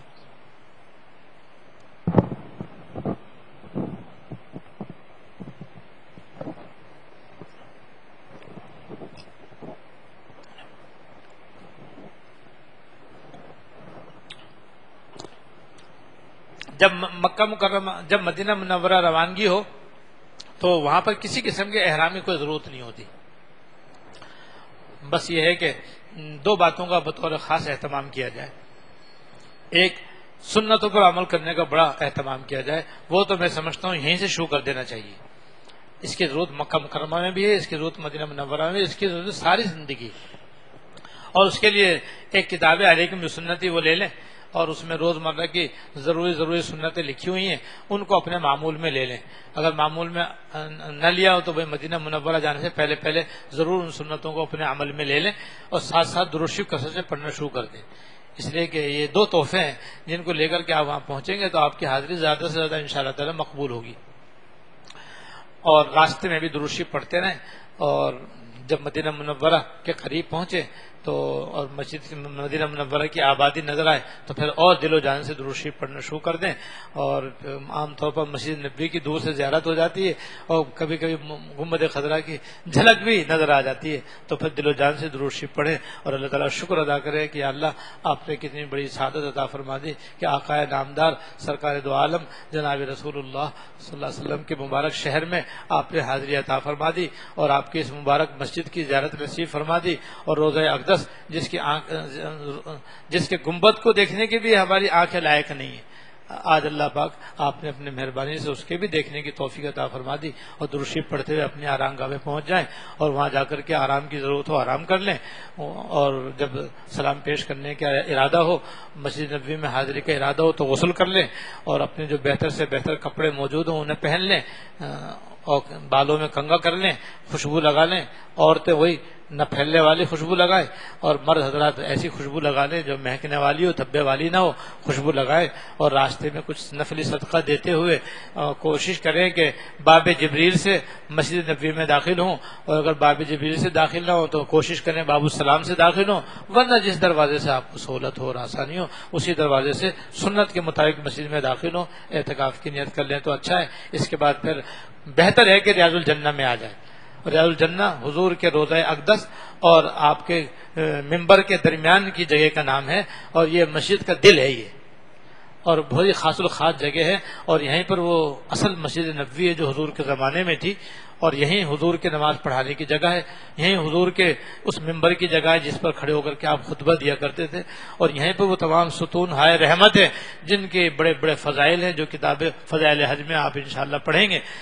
اس میں اگر آ سکیں تو بہت اچھا ہے، یہاں آ کر کے 2 رکعت شکرانے کے پڑھیں، اگر مکروہ وقت نہ ہو، اور 2 رکعت اپنے زندگی بھرے گناہوں کی معافی کے لیے پڑھ لے تو بہتر ہے، ضروری نہیں ہے، اور 2 رکعت یہاں نفل پڑھ کے اللہ تعالیٰ سے دعا کریں کہ یا اللہ آپ کا شکر ہے، آپ کا احسان ہے کہ آپ نے مجھے مدینہ منورہ میں مسجد نبوی میں ریاض الجنہ میں پہنچا دیا۔ اگر ریاض الجنہ میں جگہ نہ ملے تو جہاں بھی جگہ ملے وہیں آپ 2 نفل ادا کر لیں، اور اگر مکروہ وقت ہو تو نفل ادا نہ کریں، ویسے ہی اللہ تعالیٰ کی بارگاہ میں شکر ادا کریں، اور شکر ادا کرنے کے بعد دعا کریں کہ یا اللہ میں اپنے آقا سرکار دو عالم جناب رسول اللہ صلی اللہ علیہ وسلم خدمت اقدس میں سلام پیش کرنے کے لیے جا رہا ہوں، میرا چہرہ تو اس لائق نہیں ہے، میرا منہ تو اس قابل نہیں ہے کہ میں پہ سلام پیش کروں، میں نے بڑی کوتاہیاں کی ہیں، بڑی غلطیاں کی ہیں، مگر یا اللہ آپ ہی کا سہارا چاہ رہا ہے، آپ میری مدد فرمائیے اور مجھے حضور کی خدمت میں ادب کے ساتھ حاضری نصیب فرمائیے، میری مدد فرمائیے اور میرا سلام اس قابل کر دیجئے کہ حضور قبول فرما لے اور سن لے اور جواب دے دیں اور میری زندگی میری حاضری قبول ہو جائے۔ اس طرح سے اب عاجزی کے ساتھ سلام پیش کرنے کے لیے چلے۔ کتابچہ آپ اپنے پاس ہی رکھ لیں، اس میں مختصر سلام لکھا ہوا ہے، زبانی یاد ہو تو ٹھیک ہے، نہیں تو اس میں دیکھ کے بھی پڑھ سکتے ہیں۔ تو جب آپ حضور کے معاجہ شریف میں پہنچیں گے تو دو ستونوں کے درمیان میں 3 سوراخ ہیں، وہاں پر ایک بڑا اور ذرا سے دو فاصلے پر چھوٹے چھوٹے ہیں۔ پہلے سوراخ کے سامنے جانے کا مطلب یہ ہے کہ جب آپ اس کے سامنے جا کر کھڑے ہوں گے تو آپ کا چہرہ سرکار دو عالم جناب رسول اللہ صلی اللہ علیہ وسلم کے چہرہ انور کے سامنے ہوگا، جو آپ مزار مبارک میں آپ کا چہرہ اس طرف ہے۔ اور باقی 2 سوراخوں کے سامنے جانے کا مطلب بھی ہوگا کہ جب ان کے سامنے آپ جائیں گے تو پہلے سوراخ کے سامنے جائیں گے تو حضرت صدیق اکبر رضی اللہ تعالیٰ عنہ کے چہرے کے سامنے آپ کا چہرہ ہوگا، اور دوسرے کے سامنے جائیں گے تو آپ کا چہرہ حضرت عمر فاروق رضی اللہ تعالیٰ عنہ کے چہرے کے سامنے ہوگا۔ وہ حضرات اپنے مزار میں اور آپ باہر ہوں گے، لیکن انداز ایسے یہ ان کے چہروں کے سامنے بنائے گئے ہیں۔ تو جب پہلے سوراخ کے سامنے آپ جائیں تو پھر وہاں ادب سے کھڑے ہو جائیں اور کھڑے ہو کر کے السلام علیکم ایھا النبی و رحمۃ اللہ وبرکاتہ کہیں، اور پھر یہ 3 کلمے جو مشہور و معروف ہے، الصلاۃ والسلام علیک یا سیدی رسول اللہ، الصلاۃ والسلام علیک یا سیدی نبی اللہ، الصلاۃ والسلام علیک یا سیدی حبیب اللہ کہیں، اور انہی کلمات کو دل و جان سے دہراتے رہیں اور درمیانی آواز سے کہیں، نہ چلا چلا کر کہیں نہ بالکل منہ میں کہیں، بس اتنی آواز سے کہیں کہ اگر خاموشی ہو تو جالیوں کے اندر تک آواز چلی جائے۔ اور یہ خود حاضر ہو کر صلاۃ والسلام پیش کرنا اتنی بڑی دولت ہے، اتنی بڑی سعادت ہے، اس سے بڑی سعادت نہیں ہو سکتی، اس لیے کہ سرکار دو عالم جناب رسول اللہ صلی اللہ علیہ وسلم اپنے روضہ اقدس کے اندر زندہ ہیں، اور حدیث شریف کے مطابق جو شخص آپ کے روضہ اقدس پر کھڑے ہو کر کے سلام پیش کرتا ہے آپ اس کا سلام سنتے ہیں اور جواب بھی عطا فرماتے ہیں۔ تو اس سے بڑی کیا سعادت ہوگی ایک امتی کو کہ وہ اپنے آقا کے سامنے کھڑا ہے اور صلاۃ والسلام کا ہدیہ پیش کر رہا ہے، آپ سن رہے ہیں، اس لیے سلام پیش کرے اور پھر اپنے لیے شفاعت کی درخواست کرے کہ اسألک الشفاعۃ یا رسول اللہ، اسألک الشفاعۃ یا رسول اللہ، اور پھر جن لوگوں نے سلام پیش کرنے کے لیے آپ سے کہا ہو یا تو ان کے نام لے لیں اگر آپ نے نام لکھے ہوئے، ورنہ یوں بھی کہہ سکتے ہیں کہ یا رسول اللہ میرے بہت سے احباب نے آپ کی خدمت میں سلام پیش کرنے کے لیے کہا تھا، میں ان سب کی طرف سے آپ کی خدمت میں سلام پیش کرتا ہوں، آپ ان کا سلام قبول کر لیجئے، وہ بھی آپ سے شفاعت کے طالب ہے اور آپ سے امید رکھتے ہیں آپ ان کے حق میں شفاعت فرمائیے گا۔ اس طرح سلام پیش کر کے پھر آپ ذرا سا دائیں طرف سرکیں گے تو دوسرا سوراخ آ جائے گا، اس سوراخ کے سامنے کھڑے ہو کر کے السلام علیکم ورحمۃ اللہ وبرکاتہ یا سیدنا ابا بکر صدیق رضی اللہ تعالی عنہ وعنا، پھر ذرا سا دائیں کو ہٹیں گے تو تیسرے سوراخ کے سامنے آپ آ جائیں گے اور کہیں گے السلام علیکم ورحمۃ اللہ وبرکاتہ یا سیدنا عمر بن الخطاب رضی اللہ تعالی عنہ وعنا۔ اس کے بعد اگر سہولت ہے، آسانی ہے، موقع ہے تو پھر واپس آپ حضور ہی کے سامنے آ جائیے اور پھر کھڑے ہو کر کے نماز والا درود شریف دل و جان سے پڑھتے رہیے یا اور کوئی درود شریف پڑھتے رہیے یا وہی کلمات جو لکھے ہیں وہ پڑھتے رہیے، اور پھر آپ کے وسیلے سے بغیر ہاتھ اٹھائے اللہ تعالیٰ سے دعا کرتے رہیے، اور اس سے فارغ ہونے کے بعد پھر آپ مسجد نبوی میں کسی جگہ چلے جائیے جہاں آپ آسانی سے بیٹھ سکیں، وہاں جا کر کے اللہ تعالیٰ سے دعا کر لیجیے، یا اللہ آپ کا شکر ہے آپ نے سلام پیش کروا دیا، یا اللہ اسے قابل قبول بنا دیجئے، اور میرے لیے، میرے اہل و عیال کے لیے، میرے سب احباب کے لیے یا اللہ اس کو باعث خیر بنا دیجئے، باعث برکت بنا دیجئے، اسے کہتے ہیں سلام پیش کرنا۔ اس کے بعد جب تک مدینہ منورہ میں آپ رہیں کوشش کریں کہ ہر فرض نماز کے بعد سنتوں وغیرہ سے فارغ ہو کر کے آپ خود جا کر سلام پیش کر دیا کریں، اور یہ مختصر بھی پیش کیا جا سکتا ہے، جیسا موقع ہو ویسا کر لیں، اگر سہولت سے لمبا سلام پیش کرنے کا موقع ہو تو لمبا کر لیں، اور مختصر کرنا ہو تو مختصر یہ کہ حضور خدمت السلام علیکم یا رسول اللہ، بس اتنا، السلام علیکم یا سیدی رسول اللہ، السلام علیکم یا سیدنا ابا بکر صدیق، السلام علیکم یا سیدنا عمر بن خطاب رضی اللہ تعالیٰ عنہ کا وعنا، بس یہ کہتے ہوئے چلے جائیں۔ کبھی ایسا ہوتا ہے کبھی جیسے موقع ہو، تو اشراق کے وقت اور رات کو ذرا دیر تک آدمی آسانی سے صلاۃ والسلام پیش کر سکتا ہے، نمازوں کے بعد ذرا رش ہوتا ہے، ہاں نمازوں کے بعد بھی اگر آپ 1 گھنٹہ کے بعد جائیں گے تو قدرے آپ کو سہولت سے سلام پیش کرنا کا موقع مل جائے گا، تو سہولت سے اس سے پہلے آپ نوافل میں مشغول رہیں، صلاۃ التسبیح پڑھتے رہیں، تلاوت کرتے رہیں، جب آدھا پونا گھنٹہ گزر جائے نماز ختم ہوئے تو آپ لائن میں لگ کر کے جا کے سلام پیش کر دیں۔ بہرحال ہر نماز کے بعد سلام پیش کرنا چاہیے، اور خواتین کو چاہیے کہ وہ اپنے مقررہ اوقات میں جا کر کے صلاۃ والسلام پیش کر دیا کریں۔ لیکن خواتین اس بات کا بہت زیادہ اہتمام کریں کہ مسجد نبوی کا بڑا ادب کریں، بڑا احترام کریں، خاموشی اختیار کریں، کسی کو تکلیف نہ دیں، چیخیں نہیں، چلائیں نہیں۔ بعض خواتین کی وہاں یہ شکایتیں عام ہیں کہ وہ جب مسجد نبوی میں داخل ہوتی ہیں تو چلاتی ہوئی، چیختی ہوئی، پکارتی ہوئی، اور جناب ایک دوسرے کو دھکے دیتے ہوئے، ایک دوسرے سے آگے بڑھنے کی کوشش کرتے ہوئے ریس ہوتی ہے اور دوڑ ہوتی ہے، اور جناب کوئی گر رہی ہے، کوئی پڑ رہی ہے، کوئی چیخ رہی ہے، کوئی چلا رہی ہے۔ یہ کیسی بدتمیزی کی باتیں ہیں، کیسی گستاخانہ باتیں ہیں۔ حضور کی خدمت اقدس میں حاضر ہو رہی ہے اور اس انداز ایسا گستاخانہ اختیار کریں، کتنی بری بات ہے۔ اس سے بے حد بچنا چاہیے، بڑے ادب و احترام کے ساتھ، بغیر کسی کو تکلیف پہنچائے، جہاں جگہ مل جائے وہیں پیش کر دے۔ آگے جانا کوئی ضروری نہیں ہے، صلاۃ و سلام کہیں جہاں سے پیش کریں گے ان شاء اللہ تعالیٰ آپ کی خدمت میں سلام پہنچ جائے گا۔ سامنے آسانی سے موقع مل جائے فبیا، نہیں تو جہاں سے موقع ملے آرام سے، اطمینان سے، سکون سے وہیں بیٹھ کر کے صلاۃ و سلام پیش کر دیں اور کرتی رہیں۔ اور جو خواتین قدرتی عذر کی بنا پر مسجد نبوی میں نہ جا سکیں، ان کے لیے آسان ترکیب یہ ہے کہ وہ مسجد نبوی سے باہر جنت البقیع کی جانب، جہاں سے گنبد خضرا نہایت صاف نظر آتا ہے، وہاں باہر ہی اپنی جان نماز بیٹھ کر کے بیٹھ جائیں اور گنبد خضرا کی زیارت کرتی رہیں اور درود السلام پیش کرتی رہیں۔ اس طرح سے اگر وہ اندر نہ جا سکے تو کوئی حرج نہیں، باہر سے بھی اس طرح صلاۃ و سلام پیش ہو سکتا ہے، اور گنبد خضرا کی زیارت بہت بڑی نعمت ہے، بہت بڑی دولت ہے، اور جب پاک ہو جائیں تو پھر بے شک اندر جا کے سلام پیش کر دیں۔ مکہ مکرمہ اور مدینہ منورہ دونوں کے سلسلے میں ایک ضروری بات یہ ہے جو نماز سے، خواتین کی نماز سے متعلق ہے، کہ ہمارے یہاں کی خواتین عام طور پر یہ سمجھتی ہیں کہ خواتین کو بھی وہاں اسی طرح مسجد الحرام اور مسجد نبوی میں نماز باجماعت ادا کرنا ضروری جیسے مردوں کے لیے ضروری ہے۔ اس لیے یہاں تو سب خواتین عام طور پر اپنے گھروں میں نماز پڑھنے کا اہتمام کرتی ہیں، وہاں ایک دم جاتے ہی جیسے مرد حضرات پانچوں نمازیں مسجد میں پڑھنے جاتے ہیں، خواتین بھی جانا شروع کر دیتی ہیں۔ وہ یہ سمجھتی ہیں کہ ہم حج کرنے آئے تو یہ کرنے آئے، یا حج کرنا اور ہے، نماز پڑھنا اور ہے، دونوں باتیں الگ الگ ہیں۔ حج کا حکم تو ٹھیک ہے، وہاں پر طواف زیارت کرنے کے لیے مسجد میں جانا ہوگا، اور عمرہ کرنے کے لیے طواف و سعی کرنے کے لیے بے شک مسجد میں جانا ہوگا، لیکن نماز کا حکم وہاں پر بھی وہی ہے جو یہاں پر ہے، اور یہ اصل میں حکم وہیں کا ہے جو یہاں پر بھی ہے۔ اب یہاں پر عمل ہو رہا، وہاں پہ خواتین عمل نہیں کرتی، وہاں پہ عمل کرنا چاہیے۔ وہاں پر بھی عورتوں کا حکم یہ ہے کہ تمام نمازیں اپنے گھروں میں ادا کریں، یہی ان کے لیے افضل ہے اور یہی ان کے لیے بہتر ہے۔ وہاں کوئی حکم نہیں ہے کہ وہ باقاعدہ مسجد میں جا کر کے پانچوں نمازیں باجماعت ادا کرنے کا اہتمام کریں۔ ہاں بیت اللہ کی زیارت کے لیے یا عمرہ کرنے کے لیے یا طواف کرنے کے لیے مسجد میں گئیں اور اذان ہو گئی، وقت ہو گیا، تو بے شک خواتین کے حصے میں جا کے نماز ادا کر لیں گے، نماز ادا ہو جائے گی۔ لیکن ایسا نہیں ہے کہ ان کے ذمہ لازم ہو کہ وہ ضرور ہی پانچوں نمازیں ہر حال میں مسجد نبوی میں جا کر کے ادا کریں یا مسجد الحرام میں ادا کریں، نہیں، وہاں خواتین کے لیے یہی حکم ہے کہ وہ نمازیں اپنے گھروں میں ادا کریں۔ اس لیے خواتین کو چاہیے کہ نمازیں اپنے گھروں میں ادا کریں۔ چنانچہ مدینہ منورہ کے اندر مردوں کے لیے مستحب ہے کہ مسجد میں 40 نمازیں ادا کریں، اور اس کی فضیلت یہ ہے کہ اللہ تعالیٰ اس کے لیے دوزخ سے برات لکھ دیتے ہیں اور نفاق سے برات لکھ دیتے ہیں۔ اور ایسی مسجد قباء کبھی کبھی جا کر کے 2 رکعت نفل ادا کرنے سے وہاں پر عمرے کا ثواب ملتا ہے۔ خواتین کو یہ ثواب گھر میں مل جائے گا انشاءاللہ تعالیٰ، جیسے وہ گھروں میں نماز پڑھیں۔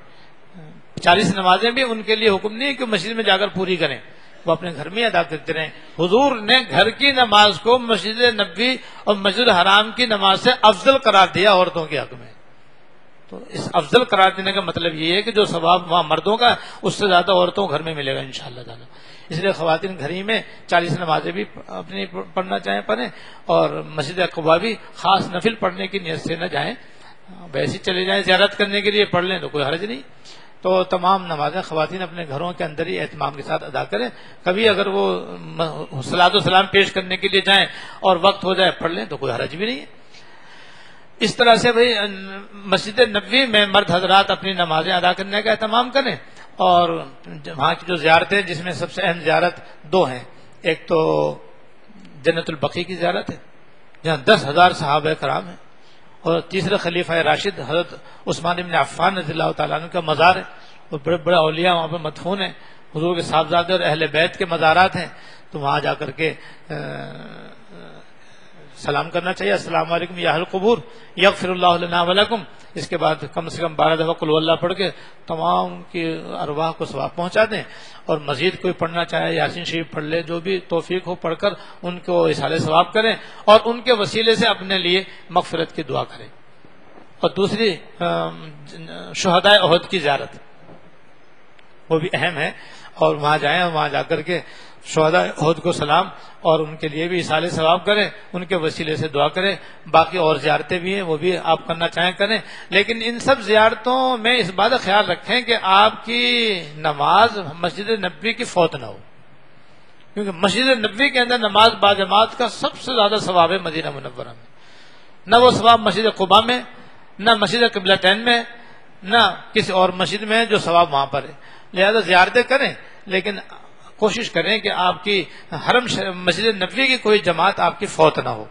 اس طرح سے آپ 8 دن اپنے مدینہ منورہ میں گزاریں، اور اس کے بعد جب وہاں سے فارغ ہوں تو پھر اگر مکہ مکرمہ واپس آنا ہے تو پھر عمرے کا احرام باندھ کے آئیں گے، اور اگر آپ کو جدے آنا ہے تو پھر بغیر احرام کے آپ جدے آئیں گے، وہاں سے پھر پاکستان آئیں گے. اور واپسی پر جب آپ آئیں تو پھر جب اپنے گھر پہنچے تو اپنے آمد کی اطلاع کر دیں. اور آنے کے بعد بہتر یہ ہے کہ جب اپنا شہر قریب آئے تو یہ دعا پڑھ لیں جو کتاب میں لکھی ہوئی ہے، آئبون تائبون عابدون لربنا حامدون، آئبون تائبون عابدون لربنا حامدون، یہ پڑھنا بہتر ہے. نہ یاد ہو تو کوئی حرج نہیں ہے. اور اس کے بعد جب اپنے گھر میں داخل ہوں تو یہ دعا پڑھیں، توبن توبن لا یغادر علینا حوبن، توبن توبن لا یغادر علینا حوبن. اور محلے کی مسجد میں اگر مکروہ وقت نہ ہو تو 2 رکعت نفل ادا کریں. اس پر عمل کرنا چاہیے، کم از کم حج عمرے میں تو کرنا چاہیے کہ جب وہ واپس آئیں تو مسجد محلے کی مسجد میں جا کر مکروہ وقت نہ ہو تو 2 رکعت نفل ادا کریں. اس کے بعد اپنے گھر تشریف لے جائیں. اور حاجیوں کا استقبال بھی جائز ہے، استقبال نہ صرف جائز بلکہ بہتر ہے، لیکن پھولوں کا ہار ڈالنے سے بچنا چاہیے اور جو رسمی قانون سے بچنا چاہیے. ویسے مبارکبادی دینی چاہیے، اور حج کی خوشی میں کہ کوئی اگر دعوت کرنا چاہے اعتدال کے ساتھ، نام و نمود مقصود نہ ہو تو یہ بھی جائز ہے. اس طرح سے پھر وہاں سے آنے کے بعد اپنے گھر میں اس بات کا اہتمام کریں کہ سفر حج کی خوبیاں اور راحتیں اور آسانیاں لوگوں کو بیان کریں، تاکہ جن پر حج فرض ہو ان کے دل میں بھی شوق پیدا ہو اور وہ بھی اپنا حج فرض ادا کرنے کے لیے جائیں. اور سفر میں کچھ نہ کچھ تکلیف تو آدمی کو ہوتی ہی ہے، ان تکلیفوں کو، صعوبتوں کو، دشواریوں کو، پریشانیوں کو بیان نہ کریں تاکہ کسی کا حوصلہ پست نہ ہو. اور پھر باقی زندگی رب کعبہ کی اطاعت میں، فرما برداری میں گزارنے کا اہتمام کریں. اللہ تعالی ہم سب کو بار بار حرمین شریفین کی مقبول حاضری نصیب فرمائے. ایک شعر یاد آ گیا، وہ سن لو. مدینے جاؤں پھر آؤں، مدینے پھر جاؤں، الہی عمر اسی میں تمام ہو جائے. مدینے جاؤں پھر آؤں، مدینے پھر جاؤں، الہی عمر اسی میں تمام ہو جائے. یہی ہے تمنا، یہی آرزو ہے، یہی تو سنانے کو جی چاہتا ہے. مدینے کو جاؤں پلٹ کر نہ آؤں، وہیں گھر بنانے کو جی چاہتا ہے. سلام علیکہ نبی مکرم، سلام علیکہ نبی معظم، خدا یہ قسم تیرے روزے پہ آ کر یہ ہر دم سنانے کو جی چاہتا ہے. سلام علیکہ نبی مکرم، سلام علیکہ نبی معظم، خدا یہ قسم تیرے روزے پہ آ کر یہ ہر دم سنانے کو جی چاہتا ہے. سیاکاریوں کی فراوانیاں ہیں، پریشانیاں ہی پریشانیاں ہیں، جبھی تیرے قدموں میں ایک روز رکھ کر گناہ بخشوانے کو جی چاہتا ہے. اللہ تعالیٰ نصیب فرمائے. واخر دعوانا الحمدللہ رب العالمین. مینا جو ہے وہ مکہ مکرمہ کا حصہ بن گیا ہے، اور عرفات تو ایک میدان ہے، وہ تو ویسے ہی ہے. مینا جو ہے پہلے مکہ مکرمہ سے الگ تھا، اب وہ مکہ مکرمہ کا حصہ بن گیا ہے. لہذا جس شخص کو مکہ مکرمہ میں مینا کے 5 دن ملا کر، جس شخص کو مکہ مکرمہ میں مینا کے 5 دن ملا کر اس کے 15 دن اس سے زیادہ ہو جاتے ہیں تو وہ مکہ اور مینا میں مقیم ہو جائے گا، اور اس کو 4 رکعت والی نماز پوری کرنی ہوگی. اور اگر اس پر مال والی قربانی بھی واجب ہوگی اگر وہ صاحب نصاب ہے، اور عموماً حج تو ہوتا ہی ہے. اور جس شخص کو مینا کے 5 دن ملا کر مکہ مکرمہ میں 15 دن سے کم مل رہے ہیں، جیسے 9 دن، 10 دن، 11 دن، 12 دن، 13 دن، تو ایسی صورت کے اندر وہ مکہ مکرمہ میں مینا میں مسافر رہے گا، اور 4 رکعت والی نمازیں وہ 2 پڑھے گا، اور اس پر مال والی قربانی واجب نہیں ہوگی. حج کی قربانی حج کے ساتھ ہے، حج افراد میں قربانی حج کی مستحب ہوتی ہے، واجب نہیں ہوتی. حج تمتع اور حج قران میں حج کی قربانی واجب ہوتی ہے، اس کا تعلق سفر سے نہیں ہے، اس کا تعلق حج سے. حج کی قربانی تمتع کرنے والے کو اور قران کرنے والے کو مکہ مکرم مینا میں کرنی ہو، مینا یا حدود حرم میں کہیں بھی اس کو کرنی ہوگی. یہ کراچی میں نہیں ہو سکتی، یہ وہیں پر ادا ہوگی. اور جو مال والی قربانی ہے اس کے بارے میں اختیار ہے، چاہے مکہ مکرمہ کریں، چاہے مدینہ منورہ میں کریں، چاہے کراچی میں کریں. لیکن ہر حاجی کو ہر حال میں 2 قربانی نہیں کرنی پڑیں گی، بلکہ جو مقیم ہوگا اس کے اوپر ایک مال والی واجب ہوگی اور ایک حج والی واجب ہوگی، اور جو مسافر ہوگا اس پر صرف حج کی واجب ہوگی. یا جو افراد کرنے والا ہوگا تو اس کے اوپر حج کی واجب نہیں ہوگی، اگر وہ صاحب استطاعت ہے اور مقیم ہے تو اس کے اوپر مال والی قربانی واجب ہوگی.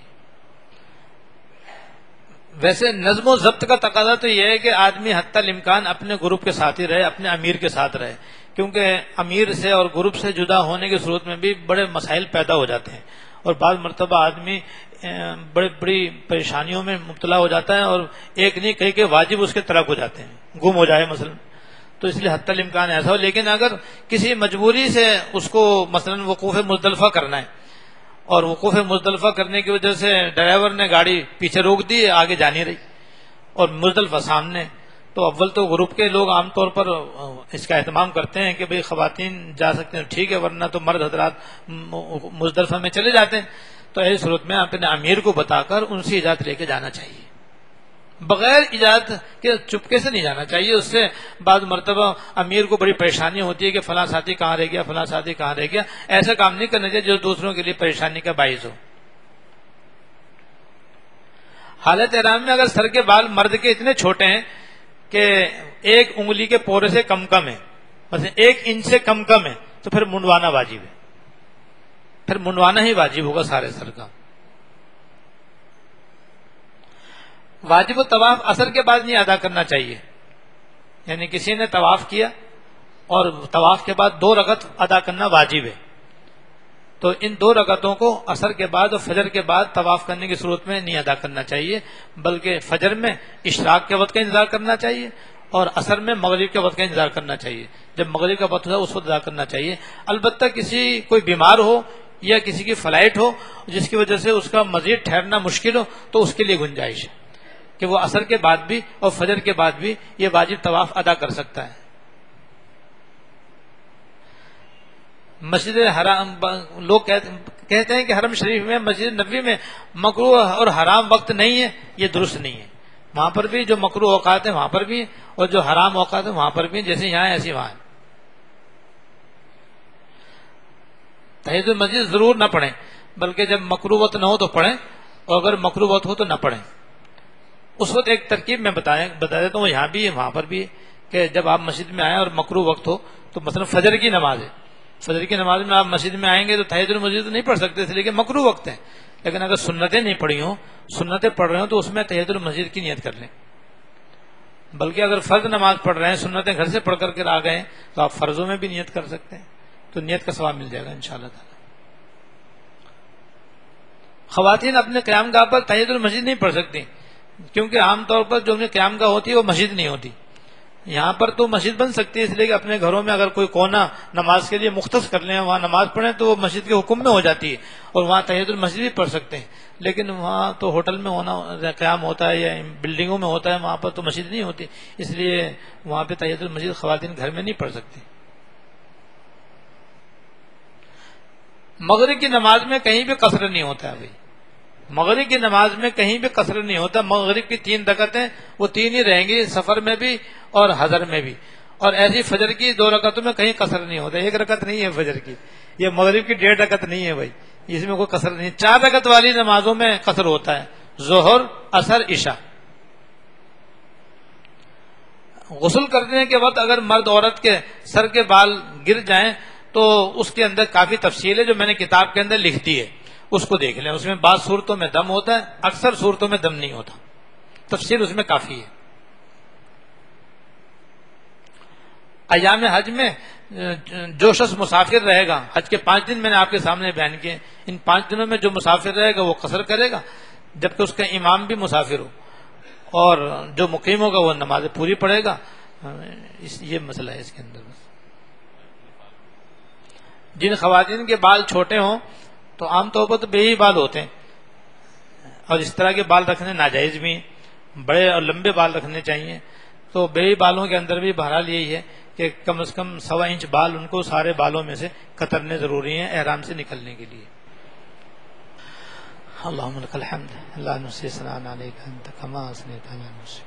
اللهم لك الحمد لا نحصي ثناء عليك انت كما اثنيت على نفسك.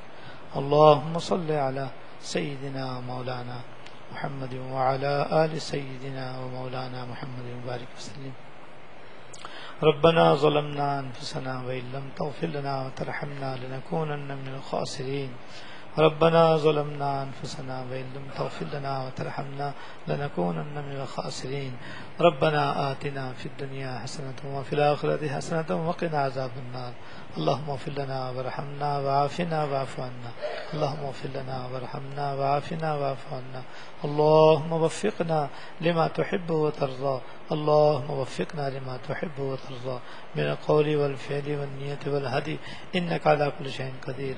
یا ارحم الراحمین، یا رب العالمین، یا حی یا قیوم یا ذی الجلال والاکرام.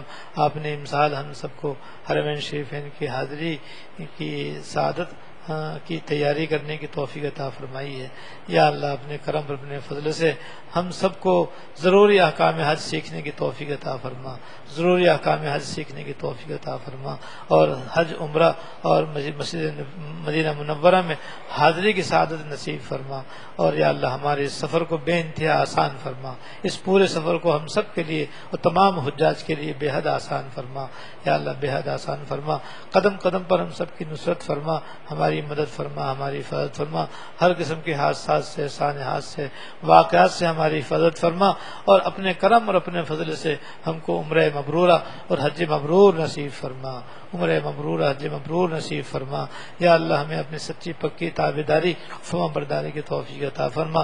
جتنے بھی اوقات ہم کو حاضری کے لیے مل رہے ہیں اس کو یا اللہ ضائع ہونے سے بچانے کی توفیق عطا فرما. فضولیات میں اور گناہوں میں گزارنے سے بچنے کی توفیق عطا فرما. یا اللہ زیادہ سے زیادہ اپنی یاد میں، اپنی عبادت میں، اپنی اطاعت میں اور اپنی فرما برداری میں لگانے کی توفیق عطا فرما. یا اللہ یہ پورا وقت ہماری اپنی عبادت و طاعت کی مشق کرنے میں گزارنے کی توفیق عطا فرما. یا ارحم الراحمین ہمیں آسانی کے ساتھ عمرہ نصیب فرما، سہولت کے ساتھ یا اللہ ہمیں یا اللہ حج نصیب فرما، اور بہت ہی عافیت کے ساتھ، صحت و سلامتی کے ساتھ یا اللہ مسجد مدینہ منورہ میں حاضری نصیب فرما. اور ہمیں آپ سرکار دو عالم صلی اللہ علیہ وسلم کی خدمت میں حاضر ہونے کی آداب کے ساتھ توفیق عطا فرما، اور ہمیں اس انداز سے سلام پیش کرنے کی توفیق عطا فرما کہ ہمارا سلام قبول ہو جائے، ہماری حاضری مقبول ہو جائے. یا اللہ اپنے کرم اور اپنے فضل سے ہماری قدم قدم پہ مدد فرما، قدم قدم پہ نصرت فرما. یا اللہ ہمارے ملک کی حفاظت فرما. یا اللہ ہمارے ملک میں مکمل اور دائمی امن قائم فرما. یا اللہ دائمی امن و امان قائم فرما. ہر طرح کے حادثات و سانحات سے ہمارے ملک کی بھی حفاظت فرما. عالم اسلام پر رحم فرما. یا اللہ امت مسلمہ پر رحم فرما، اور ان کو بہترین قائد اور رہنما نصیب فرما. یا اللہ ان کفار و مشرکین کے شر سے نجات عطا فرما، اور اپنے پیروں پر کھڑے ہونے کی توفیق عطا فرما. یا اللہ تمام خواتین و حضرات کے جس نے جو دعا کے لیے کہا ہے سب کی نیک مرادیں پوری فرما. ربنا تقبل منا انك انت السميع العليم وتب علينا انك انت التواب الرحيم. صلی اللہ تعالی علی النبی الکریم محمد و آلہ و اصحابہ اجمعین. آمین برحمتک یا